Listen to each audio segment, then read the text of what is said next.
it's it's weird today. We have good news in MMORPGs, and I thought we'd like all like decided we just weren't doing that anymore, and instead we're just gonna like lean into this deep dark pit of despair.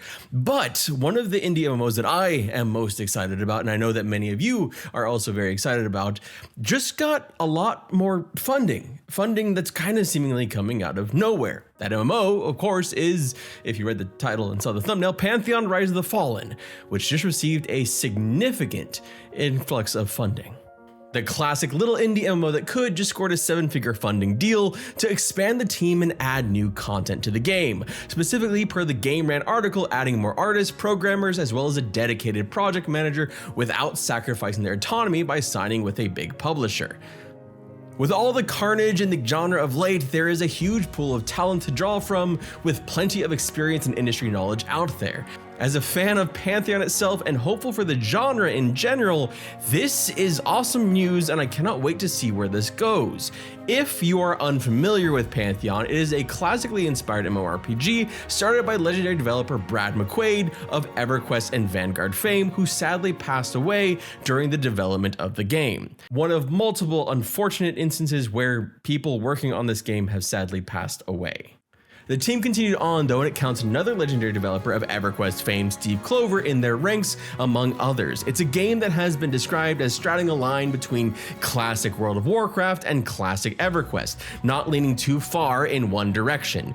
This, for example, is not a one-to-one recreation of EverQuest. It's a bit different. To take the quote generally from creative director Chris Perkins, it kind of straddles the genre between classic WoW and classic EverQuest, and kind of asks the question of what happened if, basically around 2004, if the genre picked a different path instead of essentially copying every single little bit of what was making World of Warcraft work, and just kind of an evolution from those EverQuest days, essentially. It is a mob grind focused game, making it more like EverQuest, but it also has the promise of deep perception system that makes world lore and quests more engaging, if less frequent than, say, WoW. So no quest hubs here. The game is big on class identity, with classes having defined roles in DPS, tanking, crowd control, and healing. It's got a new IP high fantasy setting with an expansive world that, if they hit their targets before the end of this year, will be adding in mounts and taming, as well as the current linear kill and grind of the MMO, which is really what exists in this game so far. It's been in early access since the end of 2023 and has had a fairly tormented dev cycle with lots of ups and downs. For me, I've had kind of a love-hate relationship with this game. I have loved certain parts of it and I have found other parts lacking. I have been probably one of the loudest voices saying that one of the key systems is still very lacking in the game, and that is the perception system. And even though they have made strides in creating that system and adding in some things to it, it still feels very lacking from the original vision of perception, which I hope something like this funding will allow stuff like that to come more to the forefront to differentiate this game and make it into something a bit more than what it currently is, which is a very solid game that's basically a bunch of mob grinding and gear grinding, a very vertical progression MMO in the vein of EverQuest. Less ambitious at the moment than what Vanguard was, for example, in my opinion. So I hope that this kind of funding will help with that. It is important to note though, this isn't this, even though it's like 7 figures, which sounds like an insane amount of money.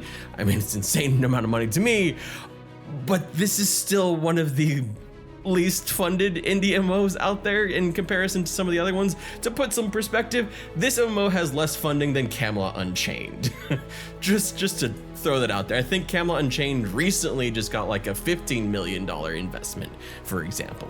But still, we don't know the exact number of this. We just know it's 7 figures, and it's exciting to see where this will go. There's some big updates potentially coming for Pantheon in the next couple months, so I'm excited about like merging the elites into a single tier. I'm actually working on a video on what I think the game is missing, and so expect that in the coming months or weeks. But I just wanted to get this news out there because I am excited about it. It's happy news. We've been like inundated with nothing but shit over and over again, to the point where I was feeling really negative. and I tend to try and be more positive and optimistic.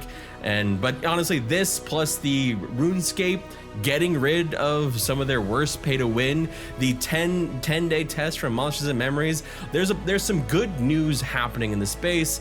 It's just you have to look a little harder than usual. And some of that good news you can find in this video right here. My name is Redbeard Flynn. Thank you so much for watching, and I hope you have an absolutely wonderful day. I'm just happy we're not talking about another MMO closure right now. I can summon corpses. That is good. Okay, I think it's time to run. I think it's time to run.